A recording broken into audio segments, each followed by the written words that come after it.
Good morning, everyone. Apologies for the late start here. Just a couple technical difficulties on my end. I'm running the service from the church today.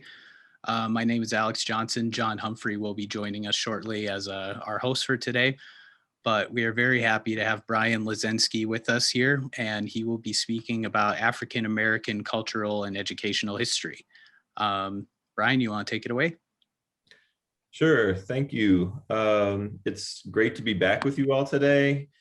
And as I was just mentioning to Myra before we got started, it's, I think one of the things with the last year is that we've all gotten much more comfortable and there's like technical difficulties. So I'm sure things will get figured out, but I'll go ahead and get started. Yeah, and so again, my name is Brian Lozenski. I'm a professor in educational studies at McAllister College in St. Paul. I am, incredibly happy to be with you all today. Happy Father's Day to all the fathers out there.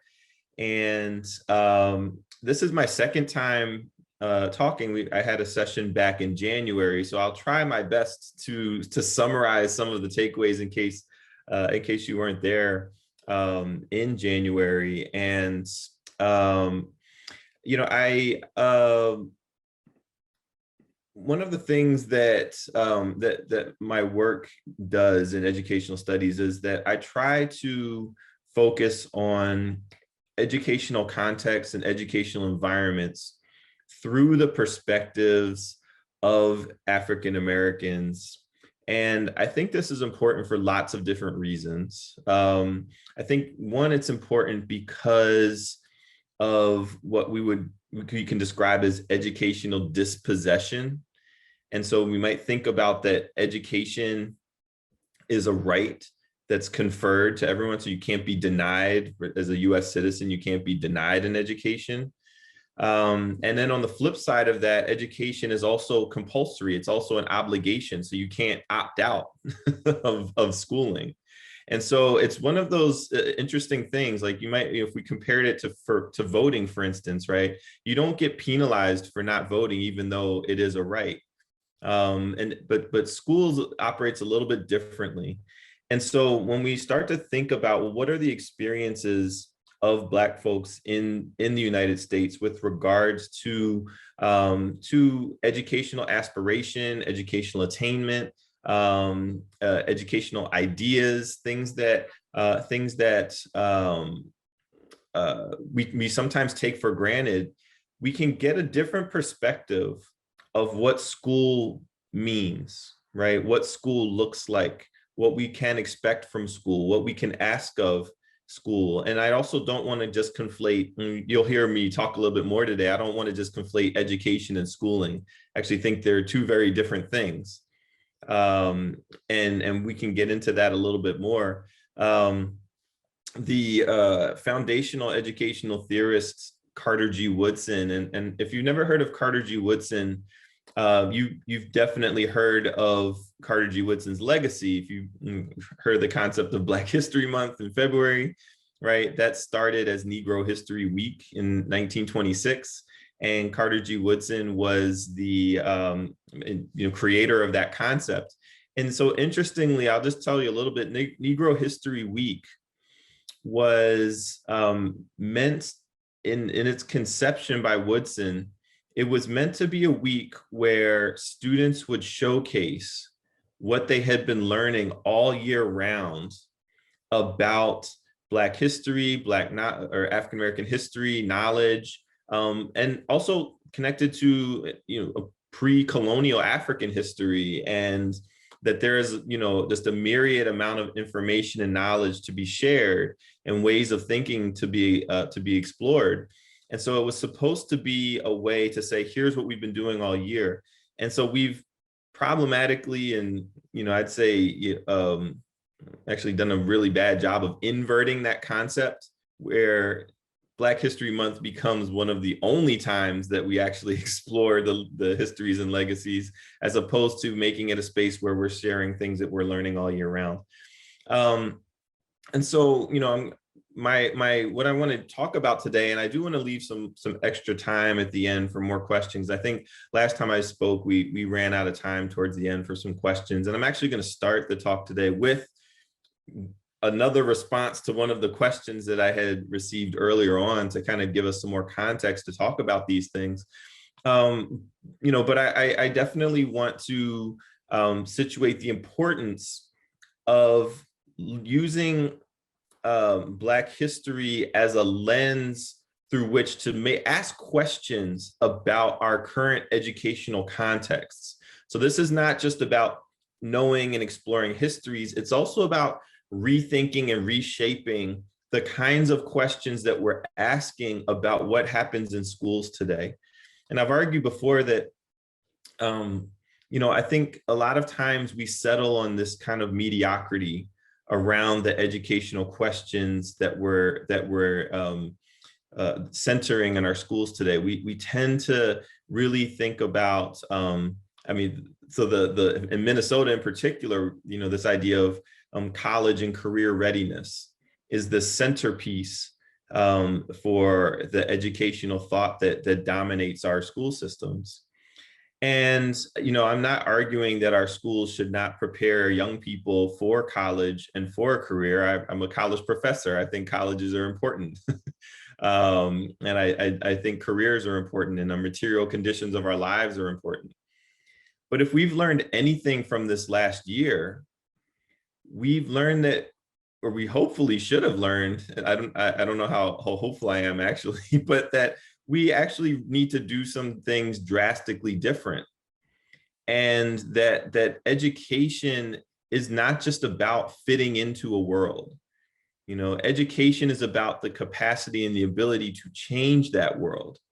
And if that became the focal point, the focal question of our educational infrastructure, I think we would actually have very different experiences in schools, and we'd have very different outcomes with regard to racial disparities and in the cultural logics of education. And so when you look at African American educational history, and I think this is something I tried to get to last time, this question of the direct link, a causal link between freedom and education can be seen at every single moment that Black people in this country have engaged in educational projects, right? And well, maybe overstating that a little bit, because I think there are also traditions, there are also like problematic ways that, and particularly today, that we don't make those causal links. We just assume that human liberation is something that will just happen, right? Without us being intentional about how we think about human liberation and what are the things that negate human liberation. And so it's important, I think, to understand this trajectory. So I'll do a little bit more exploration today with some of the histories and some of the ways that Black folks have reconceptualized education in the US and tried to practice something different that can give us some lessons and some things to talk about today. And so, yeah, feel free, as we're going on, to put some comments or questions to be, submitted, and I'll try my best to address them. And I'm going to share my screen. So hopefully you all can see this. And I'm calling this talk, do you all see it says education in the Black light? Is that showing up? Okay, I see Myra nodding. I'm calling this education in the Black light. And I want you to think about Black light as a metaphor. We've all been to a gathering or a party or something where the lights go off and the Black light shows up, right? And what we see when that Black light is turned on is we get a different perception of that space, right? Faces begin to become silhouettes, right? Things that were once invisible become bright and shining in our faces, right? And be very apparent, whether it's a light colored shirt, whether it's a mustard stain, on someone's collar, right? That like these things that were once unnoticeable become very noticeable. And that's what I'm trying to do when I say thinking about black or African American educational history is to turn a black light on our educational contexts, right? And say what hadn't we seen before that now actually is a very apparent thing. And so that's why I'm calling this talk Education in the Black Light. And I'll talk a little bit more about these concepts of fugitivity, abolition, and accommodation as we go on. So really quickly, last time, I'm just not advancing. Oh, whoops. All right, it's just was slowing up on me. Oh no. Okay. So last time we talked a little bit about the concept of a tiered education system. I shared that Thomas Jefferson had well, maybe not famously said, but had written that the United States needed two kinds of education, one for the laboring and one for the learned, right? Where he said the laboring needed to have an education that would fit them for their responsibilities and duties, and the learned should have an education that would equip them for further acquirements. And so thinking about what that means for one group of people to have obligations and duties and another group to have further requirements. And I feel that this sentiment still undergirds a lot of our educational ideas, that people experience and are offered very different kinds of education in this country, one for the laboring and one for the learned. And the idea is that for the laboring, if you work hard enough and that you can make it to the learned, and that seems to be the dominant or common sense logic around education, even though we know that the social mobility is not as great as we often perceive it to be. And that race obviously is one of the many mechanisms for tiering, right? It's not a total, it's not totalizing, but we do know that we live today in a highly racialized environment, that where young people are often in schools that are more racially segregated than they were pre-Brown versus Board of Education, particularly in urban areas. And this is not just the fault of education by itself. It has to do with residential codes and redlining and hidden covenants or racial covenants and all the things that kind of dictate where we live. And then schools, kind of operate off of mostly off of residency, even though we're seeing, with charterization and opening up of things, that people have a lot more choice, potentially, but that at the same time then makes schooling kind of be like a market-based project, where if you are lucky enough and have enough opportunity, have enough choice, then you can advance. And for those who have limited choices or limited opportunities, then it's harder. And as I said before, Black communities have identified this causal relationship between education and freedom.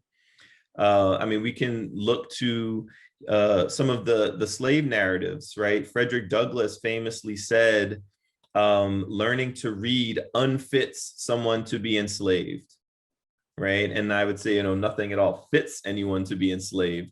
But what Douglass was saying was that learning to read for him opened up a world beyond the servitude that he was born into.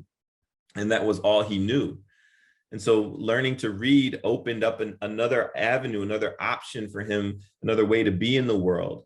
And it was interesting because his slave master was Mr. Auld, and this is all in Frederick Douglass's autobiography, had the same understanding, because his wife, Mrs. Auld, had been teaching Frederick to read. And Mr. Auld said, reading will spoil the best slave. Right. And so everybody knew, right? Everybody knew that education was linked causally to freedom. And so this is not something that's, like a revelation. There's several other, really, important, documentations of people who literally said, um, as I learned more, I learned how to fight slavery, right? Abolitionists, talking about their coming into abolitionism through their education.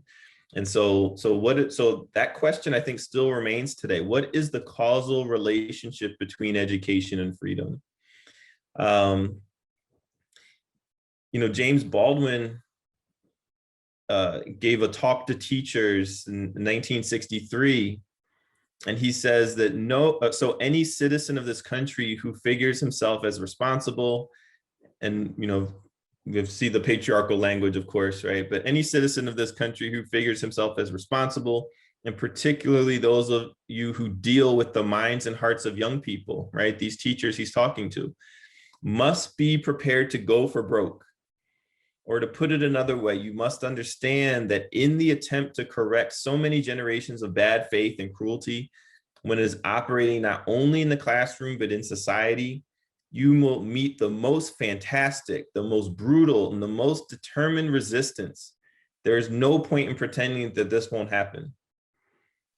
And he's talking to teachers in New York City in 1963, who, as they are today, were overwhelmingly white teachers, right? And so saying, white teachers, you will meet fantastic, brutal, and determined resistance, right? And we see these things creeping up today, as we see, for instance, some of the attacks on things like, critical race theory, which kind of makes me chuckle a little bit, because it's hard for me to pinpoint very many schools where critical race theory is being taught in the first place.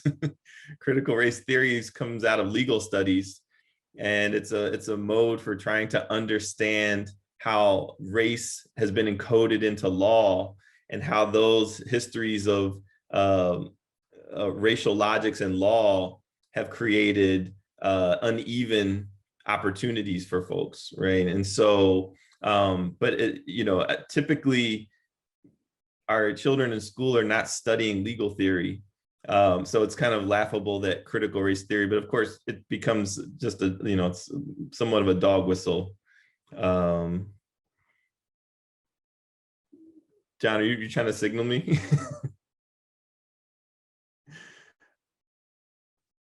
No? All right. Can you all hear me? Okay. All right. Just I saw signaling. I didn't know if I needed to stop or something.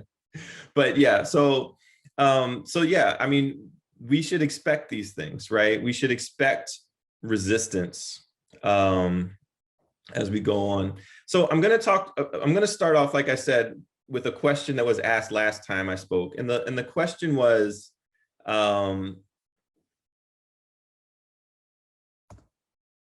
do you support integrated schools?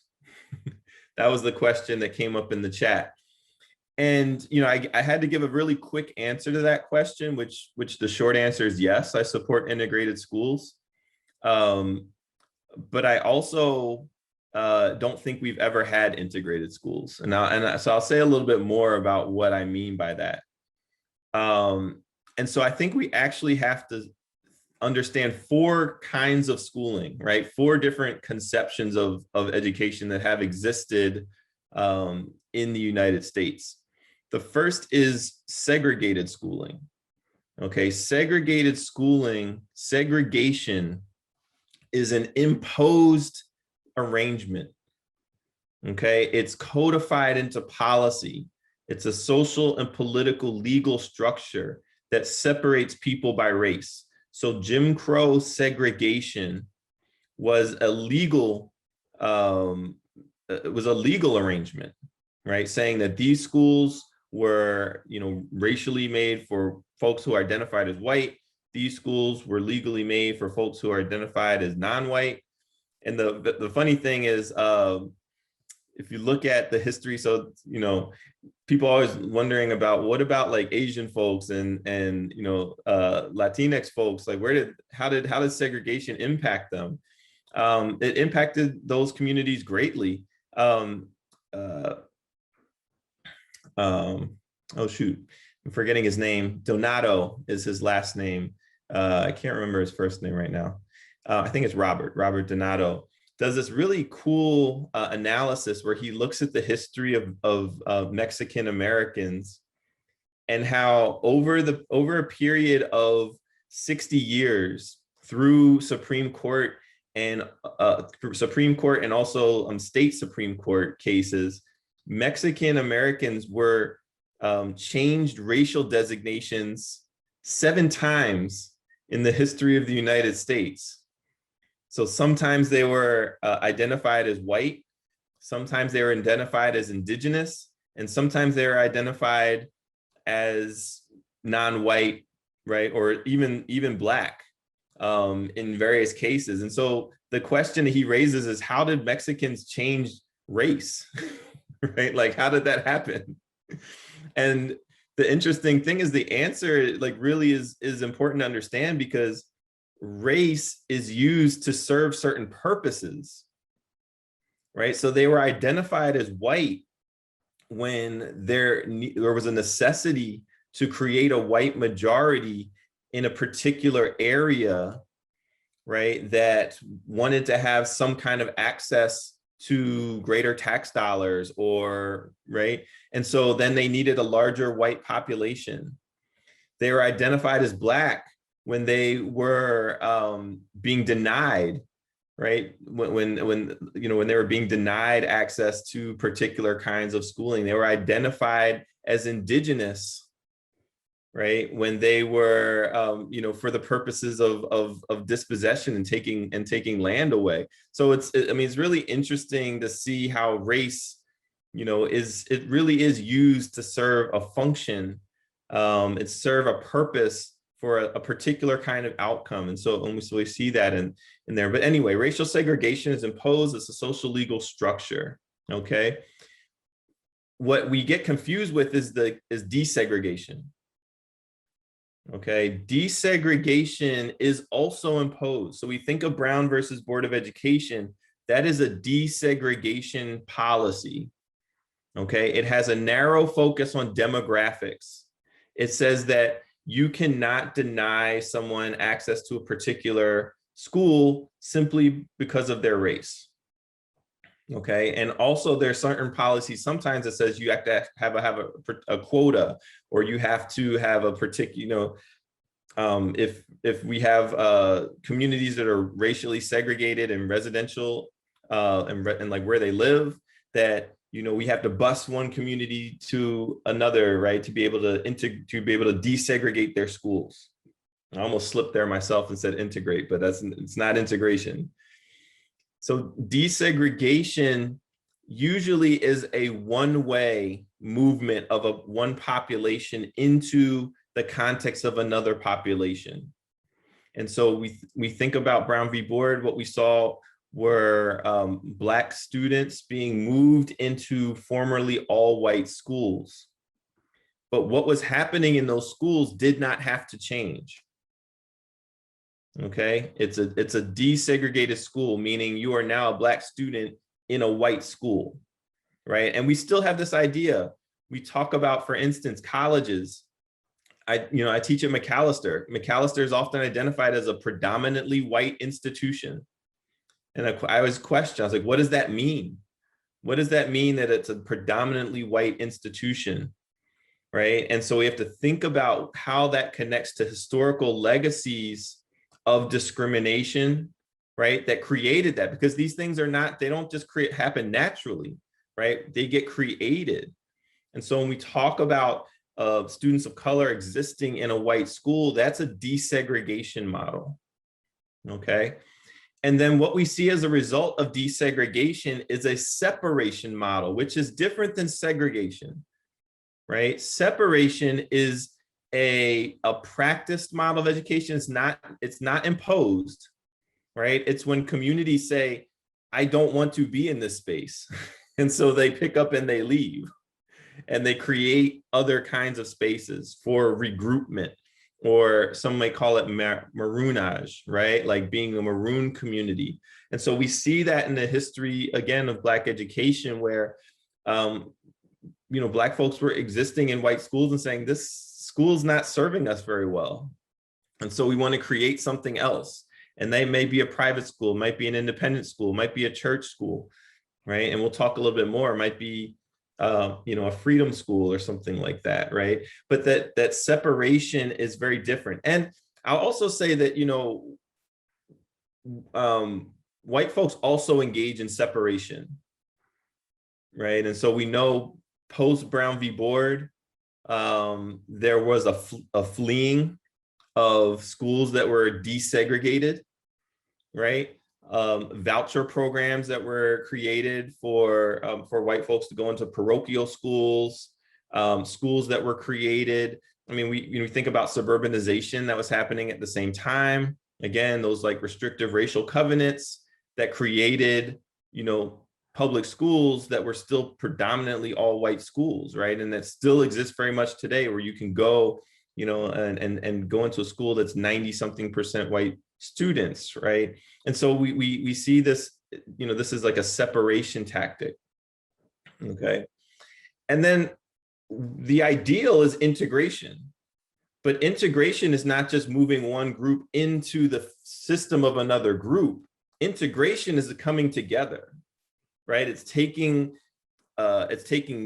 cultural, curricular, and instructional ideas from one group and mixing those with cultural, curricular, and instructional ideas from another group, right? This is why I say we don't have very many models of integration, right? We have lots of models of desegregation. And so when someone asks me, do I support integrated schools? The answer is yes, but I have to make sure that they aren't confusing what I'm saying with desegregated schools. I don't support desegregated schools. I actually don't think that they're very useful. I think that the educational disparities that we see today are largely a result of desegregated schools that have not learned from and paid attention to the histories of what was happening in the segregated or even separated Black educational spaces, where a lot of good things are happening with regard to affirmation, because affirmation is a critically important part of learning, right? Study after study has shown that your ability, what you think about yourself, mediates your ability to learn material, okay? If you're learning something that makes you feel lesser than, right? Makes you feel marginalized, right? You don't see yourself reflected. Even, famous educational historian John Dewey, right, says that the curriculum needs to be psychologized, right? What that means is that there's a psychological connection that has to be made between anyone who's learning something and what it is that they're learning. Doesn't mean you can't learn facts and, algorithms and things that are completely disconnected, right? But, we have to distinguish between, for instance, like memorization, right, which is typically what happens there, and actually really understanding something. And to really understand something, you have to feel some kind of connection to it so that you can ask important questions about what it is that you're learning, okay? And so, the gaps that we have to go, I think, are desegregation gaps. And so when I think about, well, what are the models of integration? How have we seen integration happening before? I'm going to talk a little bit about freedom schools. And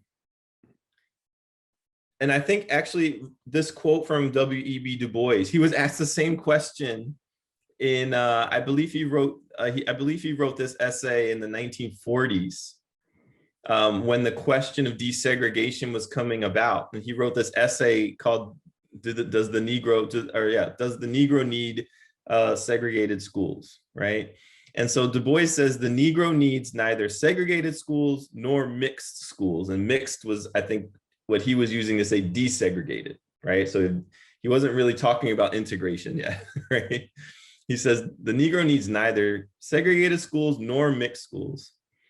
What he needs is education.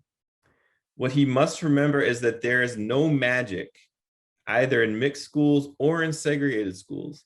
A mixed school with poor and unsympathetic teachers, with hostile public opinion, and no teaching of truth concerning Black folk is bad, right? And this should ring a lot of bells for what we see happening today, right?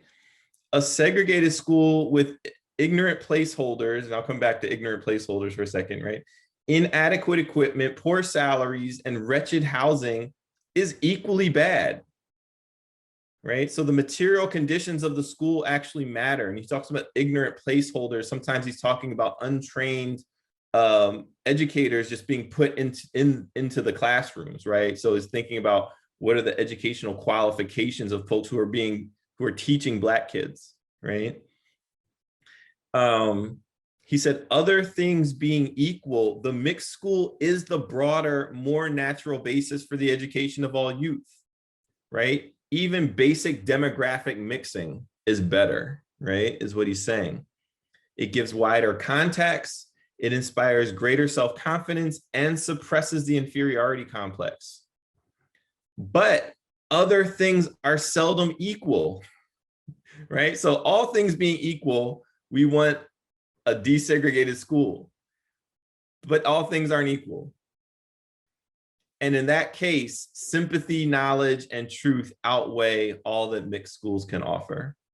And so he identifies here sympathy, knowledge, and truth as critically important things, right, that are happening. I mean, it's really interesting, you know, to see in the last year or two, the prioritization of the Juneteenth holiday, right? And I would ask folks to, you know, think about that. But prior to the last couple of years, you know, how many of you were aware, and whether you're, you know, a white person or a person of color, how many of you were aware that, you know, it took several years after Lincoln's signing of the Emancipation Proclamation for all folks who were enslaved to actually be told that information, that that slavery had been abolished, right? And so thinking about this idea of truth, right? Thinking about, when do we learn these things? When do we learn these histories and experiences? And then what are the sympathies? And so we have to really, you know, think about the balance of these. And I think this quote really captures what I'm trying to get at there. I want to ask the question to you all: what is a public school? And I know we're in a webinar and folks can't just unmute. It would be great to have folks unmute, but maybe you can enter in the chat or something like that. And, you know, when, you know, this question, or just think about it in your head. What is a public school, right? And it seems a very easy question for us to answer. Typically a public school is thought about, well, here, let me go on to the next slide. But typically, and I've said this before, right, schooling is both a right and an obligation, but publicness is a relationship to space, right? It's how we relate to an environment that we're in. So typically we think of public, right? It's saying, well, it's not the domestic sphere. It's not your private home, right? That's private, right? Public is something outside of your home. That's one way to think about public. Another way to think about public is it's not protected from surveillance, right? So you could think about, for instance, going out to eat at a restaurant, right? A lot of people say, well, I'm out in public, even though that restaurant's, you know, probably privately owned, right? But we don't think about it that way. We think, oh, well, other people can see me. Other people can potentially hear my conversations, right? So I'm in public. Another way to think about public is state administered, right? And this is how we typically think about public schools, right? We think about schools that are tax funded, schools that are, you know, subject to state standards, that are run by the Minnesota Department of Education. Or we could think about things like public transportation, public assistance, right? We could think about all the things that we label as public, that typically means that it's like, you know, public parks, right? That these are state administered and facilitated, right? That's another way to think about public. Well, putting public schools in the black light actually, I think, changes how we might conceive of this notion of publicness. And so I want us to think about, for instance, the freedom schools that were developed and designed during the civil rights era, right? Freedom schools were alternative schools, right? What Black folks in particular were saying was that the public schools were not serving Black students. Okay, they were not serving Black students. And so other spaces had to be created. And so freedom schools were schools that were developed in church basements, right? They were developed in community settings, right? They were developed in spaces that were public spaces, okay? And if they were open to any child who wanted to be able to go to them. And we see it, like, for instance, in 1963, before the Freedom Rides, right, that there were hundreds of freedom schools being created across the South to be able to teach, back to Du Bois's point, around truth, right, with sympathy and particular kinds of knowledge. Some of those kinds of knowledge that were being taught were how to agitate for your own freedom, right? And so there were like political education that was happening in these freedom schools. So my question is, were freedom schools public schools? They certainly weren't state administered, but they weren't in the domestic sphere, right? And they weren't protected necessarily from surveillance by others. And so how does that change our conception of what a public school is, right? How does that change our perception of what do we mean when we're looking at and saying, like, what is the purpose of school? What should school be used for?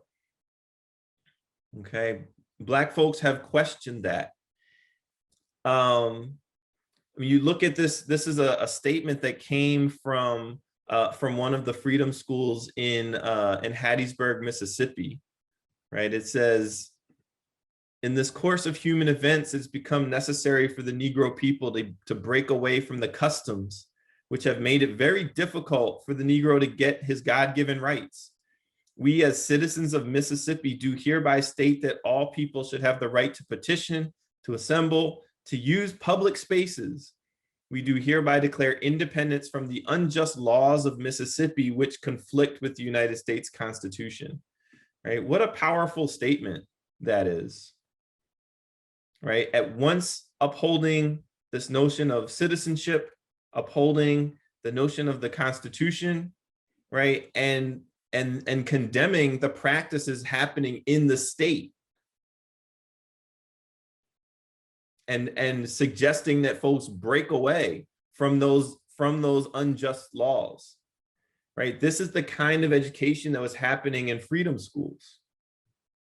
And so again, we might juxtapose that to the kind of education that we're experiencing, that we experience today in our traditional public schools, and say, well, what kind of questions? What if we've been asking, thinking about Minnesota, right? And thinking about the racial disparities that we see every day in Minnesota, right? And what would it mean for folks to say, thinking about the unjust practices of Minnesota, and if they are in conflict with the Constitution, right? And asserting the citizenship rights of all folks of color in the state. And so thinking about, these ideas of a political kind of education as undergirding our public education, I think, is an important consideration to make. Let me give you a quick example, and I know we're already running low on time. I know this went super fast. My point was to stop early so we can get to some questions, but of course, that's not always so easy. Nancy Fraser calls the freedom schools counter publics, right? Not like against publics, but it's like a different kind of public, right? A subterranean public, right? Counter publics function as spaces of withdrawal and regroupment. They also function as a basis and training grounds for agitational activities directed toward wider publics. The understanding here is that when we talk about publics, there's multiple kinds of publicness, and that Black folks are often subjected to what Sabina Vaught calls supremacist publics, right? Because again, status of minority, right? Minority often means you're subjected to the tyranny of the majority, right? And so what does it mean? What kind of education, does suit, the preparation of folks who have been minoritized to be able to agitate, right, for against that will of the majority, right? And so how do we think about that, right? That emancipatory potential. The last thing I'm gonna mention here is I don't know why oh, of course, I'm back. My slides are moving very slow for some reason. This is not the slide I wanted. This is the slide I wanted. From Brown to Brownsville. So, the Brown versus Board of Education decision was passed in 1954. The Supreme Court, right, outlawed legal segregation in education, racial segregation in education. It did not have the intended effect that people wanted it to have, right? And so let's fast forward a little bit to 1967. There was a large push for what are called community controlled schools, right? And we think about schools, you often think about schools as community spaces. But what Black folks are saying is just because the school's in a particular community doesn't mean it's of that community. We see that in the desegregation model, right? And so what folks in Brownsville section of New York City, this is in Brooklyn, right? It's the Ocean Hill, Brownsville section of Brooklyn. It's 98 at the time, 98% African-American and also a large Puerto Rican population. So 98% African-American and Puerto Rican said that we want to have control of these schools because they're not educating our kids. And so they created a community board, and the New York City public schools authorized this to say, okay, you can have a community school board. And I see John's giving me the time, right? Let me just make this last, I'm gonna make this last point real quick. Great, thanks. So they created a community school board made up of parents, made up of teachers, right? Hired the first Black and Chinese principals in the history of New York City schools, okay? This is in 1967. What they ended up doing was they fired 19 white teachers and administrators based on the criteria of, did they understand the educatability of Black students? And so the board deemed that these 19 educators, mind you, they didn't fire all white educators, they fired 19, right? And based on that, the United Federation of Teachers in New York City, the largest teachers union, went on strike. And this was the largest strike in the history of, largest teacher strike in the history of the country that happened in New York City, right? Went on for months and months, okay? Over the firing of 19 teachers. What we know is that after Brown happened, because of the desegregation model, that 40,000 Black teachers were fired across the South. So you would think that the largest teacher strike in the nation probably would have occurred as a result of the largest mass firing of teachers teachers in the nation's history, but it did not. It occurred with the firing of 19 white teachers in New York. And I point this out to say that these are the complexities that Black folks have to deal with when we're thinking about education. So it's not easy to just say public school. It's not easy enough to just say unions, right? And also, we want to make sure to say that the teachers union, the United Federation of Teachers, there's an African-American Federation of Teachers that had broken away and supported the community schools. So this was not like labor versus student, right? This was a particular formation of labor. And so it's really important for us to understand these histories. It's really important for us to understand how these legacies play out and complicate the kinds of questions that we're asking And this is not an anti-teachers union argument. This is not an anti-public school argument. It's asking for more nuance in terms of how do the teachers union support educational freedom for Black children? How are public schools supporting the educational freedom of Black children? Are the questions that need to be addressed. And those are the central questions that I want us to be able to grapple with as we're moving forward. So I'll stop there because I know I'm out of time. Great. And Ryan, I don't know if we have time. Ryan, thank you so much. I'd like, this is the time where you would normally have people applauding at the end of your presentation. So because we're in a Zoom mode, we have to ask you to imagine the applause that you're receiving. So please imagine that now, and we are applauding you. And also, I would like to say thank you so much for expanding my understanding. I apologize that I had not thought more deeply, but I had not considered that a desegregated school was not the same as an integrated school. And I really appreciate your taking us to a new level of understanding, at least me, to a new level of understanding on that. And I want to apologize for what happened, even though I had no control over it. But again, just thank you for increasing our understanding. At this point, I need to tell you what's coming up next. In July, on July 11th, we have the second in our series with the Brooklyn Park Islamic Center. And based on the first one of that series, one of the attendees said, "I found it most instructive. I learned a lot from the engaging men from the Islamic Center. Thank you, Seth, for your remarkable less than 5-minute summation of Christianity. I'm very much looking forward to upcoming sessions." So that's coming up on July 11th. And then on July 18th, we have Philip Brunel, our wonderful Philip Brunel, giving us a talk and presumably some demonstration as well of music of Black composers. So coming up in July. Thank you so much and appreciate your